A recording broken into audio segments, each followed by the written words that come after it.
ஐரா, என் அன்பு செல்லமே, என்னுடைய தங்கமே, வாழ்வில் உனக்கு என்ன கவலை தெரியுமா? நம்ம ஆசைப்பட்டது மட்டும் ஏன் நம்மிடம் நிலையாக இருப்பதே கிடையாது. நாமும் எவ்வளவோ விஷயங்களை ஆசைப்படுகிறோம். ஆனால் எதுவுமே நமக்கு நிலையானதாகவே இல்லையே. நாமும் எத்தனையோ நபர்களை பார்க்கிறோம்.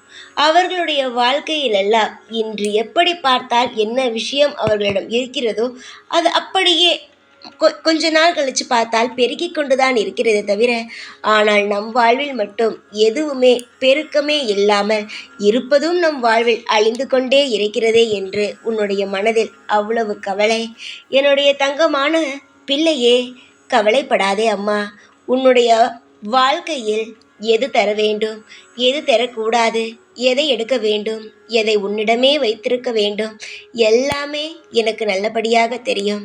உன் வாழ்க்கையிலிருந்து போன எல்லா விஷயமும் என்னை தாண்டித்தானே போனது. எனக்கு தெரியாமல் எல்லாம் போயிருக்குமா? என்னிடம் சொல்லி நீ அழும் பொழுது எனக்கு தோன்றும், நாம் தானே எடுத்தோம், நாம் அதை திருப்பித்தானே தரப்போகிறோம், இந்த பிள்ளை ஏன் இவ்வளவு கஷ்டப்பட போகிறது என்று எனக்கு தோன்றும். தங்கமே, உன்னுடைய வாழ்வில் இருக்கும் அனைத்து கசப்பான விஷயங்களையும் நான் எடுத்து விட்டேன். இப்பொழுது உன் வாழ்க்கையில் ஒரு சில விஷயங்கள் உன்னிடம் இல்லை. அதெல்லாம் நான் ஏன் எடுத்தேன் என்றால், இப்போதைக்கு அது உன்னுடைய கையில் இருந்தால் தேவையில்லாத பிரச்சனைகள் தான் வரும்.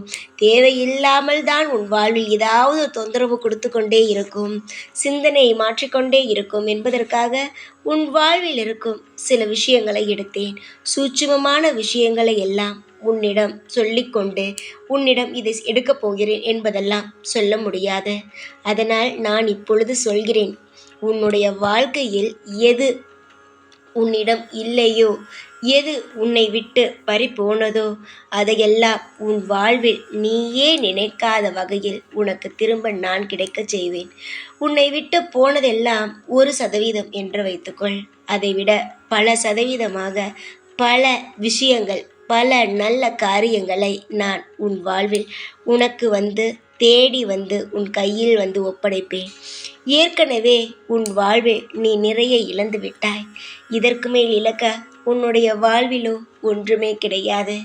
சந்தோஷங்கள், எல்லா விஷயத்தையும், உறவுகள், பணம், எல்லா விஷயத்தையுமே நீ இழந்தாய். ஆனால் இது எல்லாம் திரும்ப கிடைக்குமா என்பது உன் மனதில் இருக்கும் மிகப்பெரிய கேலிக்குறி. நீ நினைப்பாய், நகை பணங்களை கூட நான் திரும்ப பெற்று விடுவேன், என்னை விட்டு போன உறவுகள் எப்படி என்னால் பெற முடியும் என்று. எப்படி உன்னை விட்டு போனார்களோ அதே போல அவர்கள் மனம் திருந்தி நிச்சயமாக உன்னிடம் மன்னிப்பு கேட்டு உன்னிடம் நிச்சயமாகவே வருவார்கள். என்னுடைய தங்கமான பிள்ளையே, யாருடைய மனதையும் உன்னால் மாற்ற முடியாது. ஆனால் என்னால் எல்லோருடைய மனதையும் மாற்ற முடியும். உன்னை கஷ்டப்படுத்தினார்கள், அதனால்தான் அவர்களை கொஞ்ச நாளைக்கு உன் வாழ்க்கையிலிருந்து நான் எடுத்தேன். அவர்களை சீக்கிரத்தில் உன்னை புரிந்து உன்னை வாழ்க்கையில் நல்லபடியாக, நீதான் எல்லாவற்றுக்கும் சந்தோஷத்தை கொடுத்தாய், நீதான் உன்னுடைய குடும்பத்திற்கு ஆணிவேர் என்பதை புரிய வைத்து உன்னுடைய வாழ்க்கையில் திரும்பவும் கொண்டு சேர்ப்பேன். கவலைகள் வேண்டாம் தங்கமே, சந்தோஷமாக இரு. எந்த நிலையாக இருந்தாலும் நான் உன்னை காப்பாற்றுவேன். கஷ்டப்படுகிறோமே, யாராவது காப்பாற்ற மாட்டார்களா என்று நினைக்காதே. கஷ்டம் என்பது வாழ்வில் நீ நினைப்பது போல அல்ல. எல்லோரையும் புரிந்தாய், நிறைய விஷயங்களை இழந்தாய். இப்பொழுது உன் வாழ்க்கையில் எல்லா விஷயத்தையும் நீயாகவே பெறவும் போகிறாய். உன்னுடைய வாழ்வில் நீ ஒன்று தெரிந்து கொள், மற்றவர்களால் ஒரு விஷயம் கிடைக்கிறது என்றால் அந்த விஷயம் எப்பொழுதும் நிலையானதாக இருக்காது. அதுவே உன்னால் ஒரு விஷயம் உனக்கு கிடைக்கப் போகிறது என்றால் அது மட்டுமே நிலையானதாக இருக்கும். இதற்கு முன்பெல்லாம் உன் வாழ்வில் யார் யாரோ ஏதேதோ சில சமயங்கள் உதவி செய்தார்கள். அந்த உதவியை எல்லாம் ஒவ்வொரு முறையும் சொல்லி காட்டிக்கொண்டே இருந்தார்கள். நான் தான் இந்த நேரத்தில் உனக்கு உதவி செய்தேன், அந்த நேரத்தில் உனக்கு உதவி செய்தேன் என்று. இதையெல்லாம் பார்க்கும் பொழுது உனக்கு என்ன செய்துவிட்டு எப்பொழுதும் நான் தான் செய்தேன் என்று சொல்லி காட்டிக்கொண்டே இருக்கிறார்களே என்று உனக்கே சில சமயங்களில் கோபமே வந்திருக்கிறது. தங்கமே, உன் வாழ்வில் இதுவரைக்கும் அடுத்தவர்கள் செய்த அனைத்தையுமே நான் எடுத்து விட்டேன். இதற்கு மேல் உன் வாழ்வில் நீ அனுபவிக்கப் போகும் ஒவ்வொன்றும், நீ உருவாக்கப் போகும் ஒவ்வொன்றும் உன்னாலே தான் இருக்குமே தவிர மற்றவர்கள் உனக்கு தந்ததாக இருக்காது. நீ இனிமேல் எனக்கு யாராவது உதவி செய்தால் நன்றாக இருக்கும் என்று சொல்ல மாட்டாய் தானே? இதற்கு முன்பெல்லாம் சொல்லி சொல்லி நீ என்னால் தானே இந்த நிலைமைக்கு வந்தாய், என்னால் தானே இதெல்லாம் நடந்தது என்று சொல்லி சொல்லி வாழ்க்கையையே வெறுக்க வைத்தார்கள். இனிமேல் நீயாகவே உன் வாழ்வில் முன்னேறுவாய். நீயாகவே உன் குடும்பத்தை கரை சேர்ப்பாய். நல்லதையே உன் வாழ்க்கையில் நீயே உனக்காக உருவாக்கி கொள்வாய். இனிமேல் எந்த ஒரு கலக்கமும் உன் வாழ்வில் கிடையாது. எல்லா நிமிஷமும் உன் வாழ்வில் சகலங்களும் சகல ஐஸ்வர்யங்களும் உன் வீட்டில் இருந்து கொண்டே இருக்கும். அது முன்னாலே யார் எப்பொழுது பார்த்தாலும் உன்னிடம் என்ன கேட்பார்கள்? அவர் உதவி செய்தாரா? என்னிடம் சொன்னாரே, எனக்கு உனக்கு உதவி செய்ய போகிறேன் என்று. எப்பொழுதும் யாரை பார்த்தாலும் நீயாகத்தான் எல்லாம் உருவாக்கி இருப்பாய். ஆனால் மற்றவர்கள் தானே உனக்கு செய்தார்கள் என்று மற்றவர்கள் நினைக்கும் வண்ணம் எல்லோரும் நான் தான் அவளுக்கு இதை செய்தேன், அதை செய்தேன், குடும்பத்தை காப்பாற்ற உதவி செய்கிறேன் என்று தேவையில்லாமல் உன்னுடைய குடும்பத்தை பற்றி தவறாக சொல்லி எல்லோருமே உன்னை பார்த்து இரக்கமாக பார்க்கும் நிலைமைக்கு மற்றவர்கள் எல்லோரும் ஆக்கிவிட்டார்கள். அவர்கள் கொடுத்த எதுவுமே உனக்கு வேண்டாம்.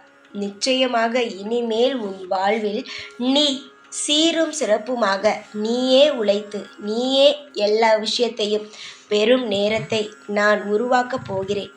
கவலை வேண்டாம் அம்மா. இதுவரைக்கும் எதை நீ பாரமாக நினைத்து எப்பொழுது இதெல்லாம் மாறும் என்று நினைத்து கொண்டு இருந்தாயோ அந்த அனைத்து விஷயங்களும் மாறும் நேரம் வந்துவிட்டது. இதற்கு மேல் நீ இவன் செய்தான் அவன் செய்தான் என்று யாருமே உனக்கு சொல்லி காட்டாமல் நீயாகவே இனி உன் வாழ்வில் எல்லா விஷயத்தையும் பெறுவாய். நிம்மதியாக உன் வாழ்வில் இருப்பாய். சகலமும் உனக்கு நானே பெற்று தருவேன். இனி எதையும் நினைத்து கவலைப்படாதே. சந்தோஷமாக இருக்கும் வழியை மட்டும் பார். நானே உனக்கு சந்தோஷத்தையே தருகிறேன். இந்த சாயாகிய நான் உனக்கு எல்லா வழிகளையும் நான் சரி செய்து கொடுப்பவள். உனக்கு ஒன்று தெரியுமா தங்கமே? யார் யார் எப்படி என்று உனக்கு இத்தனை ஆண்டுகள் தெரியாமலேயே இருந்தது. ஆனால் இந்த குறிப்பிட்ட சில கஷ்டங்களுக்கு பிறகு யார் எப்படி என்ன செய்வார்கள், என்ன ஆனது வாழ்க்கையில், என்னெல்லாம் உனக்கு சொல்லி காட்டினார்கள். உதவி என்ற பெயரில் உதவியை செய்துவிட்டு உன்னை எப்படியெல்லாம் கஷ்டப்படுத்தினார்கள். எல்லாவற்றையும் நீயே நிச்சயமாக நீயே புரிந்து கொண்டாய். அதனால்தான் எல்லோர் மத்தியிலும் உன்னை உயர்த்தலாம் என்று கஷ்டமே உனக்கு கொடுத்தாலும் நீயே இந்த கஷ்டத்திலிருந்து வெளியே வரும் அளவுக்கு உனக்கு தைரியத்தை கொடுத்து பல நல்ல விஷயங்களை நான் செய்ய போகிறேன். இந்த சாயாகிய நான் இனிமேல் உன் வாழ்க்கையை மாற்றப் போகும் விஷயத்தை எல்லாம் நீ பார்த்தாயானால் நீயே மிரண்டு விடுவாய். நாம் இதெல்லாம் சாதிப்போம் என்று நினைத்து கூட பார்க்கவே இல்லையே.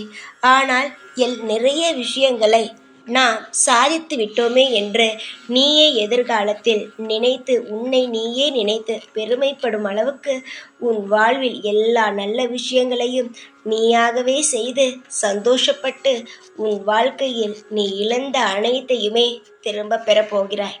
இனிமேல் மற்றவர்கள் உனக்கு கொடுத்தது என்பது உன்னிடம் எதுவுமே இருக்காது.